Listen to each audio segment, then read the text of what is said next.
The desert at night is a different world. No streetlights, no towns, no landmarks, just miles of blackness pressing in on both sides. That night, I was half dead from exhaustion, hauling freight across Nevada with the radio low and the road humming under me. I should have stayed on the interstate, but my GPS flickered, froze, then lit up with a detour I'd never seen before. A new route, it claimed. Faster. I should have ignored it. Instead, I slowed the rig and turned onto a road that wasn't even a road, not really. The pavement was cracked, sun-bleached, and half-swallowed by drifting sand. My headlights stretched over a barren trail that looked like no one had touched it in years. No signs. No reflectors. Just an endless strip of black vanishing into deeper black. After a few miles, the GPS went dead. Just a blank screen, no coordinates, no time of arrival. I tapped it, smacked it, but nothing. The desert swallowed the signal whole. That's when I realized I hadn't passed another car in over an hour. It felt like the world had emptied out behind me, like I'd driven off the map entirely. And that's when the fear began, slow and quiet, like a leak in the back of your mind you don't notice until the air feels thin.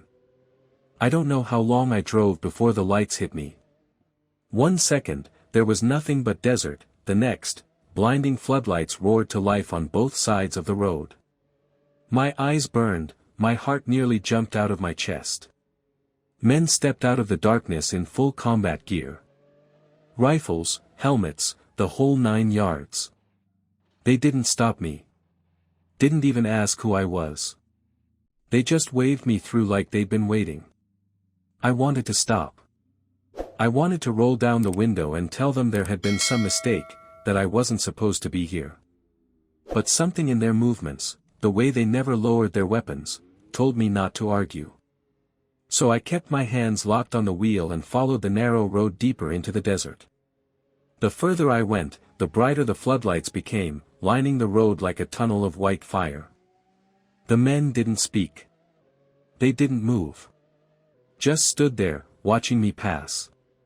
And I couldn't shake the thought, they think I'm someone else. The road dipped, sloping down toward something carved into the earth. At first, I thought it was a quarry. But then I saw the concrete walls, the steel barriers, the heavy gates that groaned open as if on cue. They led me into what looked like a loading dock, but it wasn't above ground. It was buried. The air grew colder the deeper I went, the rumble of my engine echoing off walls that swallowed sound like a cave. Soldiers swarmed the trailer before I even set the brakes. They moved fast, too fast, unlatching, unsealing, unloading. None of them looked at me. Not once. One barked, "Stay in the cab. Don't move. Don't look." But you can't tell a man not to look. In the shadows beyond the dock, I caught glimpses of things I wasn't supposed to see. Reinforced blast doors with warning signs stenciled in yellow and black. Symbols I didn't recognize. The kind of warnings that make your stomach twist before your brain even understands. Whatever this place was, it wasn't meant to exist. And I knew then, I wasn't supposed to be here. They worked like machines, hauling the crates out of my trailer with forklifts, chains, bare muscle. The boxes weren't marked with shipping labels or barcodes, just heavy steel containers with locks the size of my fist. I should have stayed put. I should have stared straight ahead until they told me to leave. But waiting there, heart pounding, I couldn't resist.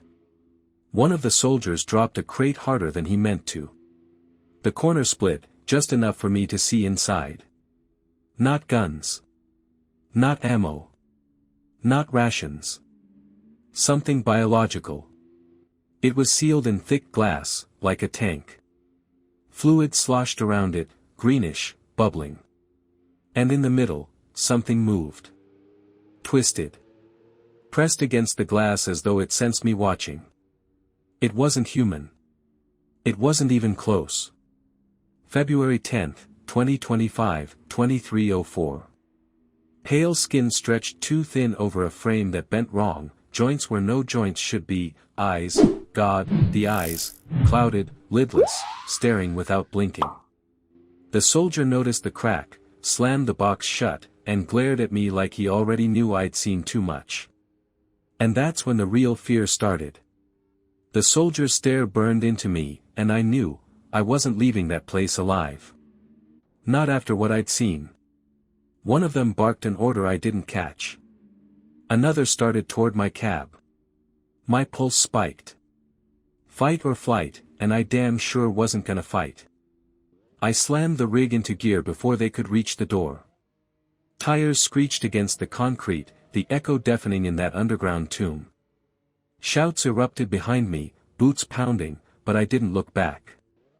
The ramp stretched longer than I remembered, twisting, climbing, like it was trying to keep me underground. My headlights caught glimpses of shapes running in the shadows, too fast, too long-limbed to be men. Something was chasing me. The road back out into the desert felt wrong, like it kept looping. No matter how far I drove, the floodlights never faded. My hands shook so hard I could barely hold the wheel. Every shadow in the mirror looked alive, pulling closer, closer. It felt like I was never going to escape. And then, without warning, I was back on open desert highway, like none of it had been real. When my tires hit the asphalt again, I nearly broke down. I kept driving, hands trembling on the wheel, afraid that if I stopped, the desert would swallow me whole. The radio was just static. The GPS flickered back on, like nothing had ever happened, as if mocking me. I didn't sleep for 2 nights after that run. My dispatcher never asked about the detour. Nobody mentioned the drop. It was like it didn't exist. But the thing that haunted me most was what I saw when I checked the map a few days later. I traced my route, zoomed in on the spot where the GPS had glitched. That road I turned onto. It wasn't there. Not a trace. Just empty desert. Sometimes, when I close my eyes, I still see that glass tank. I still see what was inside. And I still hear the sound, something wet and heavy shifting in the dark, like it was waiting for me. So if you're ever lost out here in Nevada, and you see a road that isn't on your map, don't take it.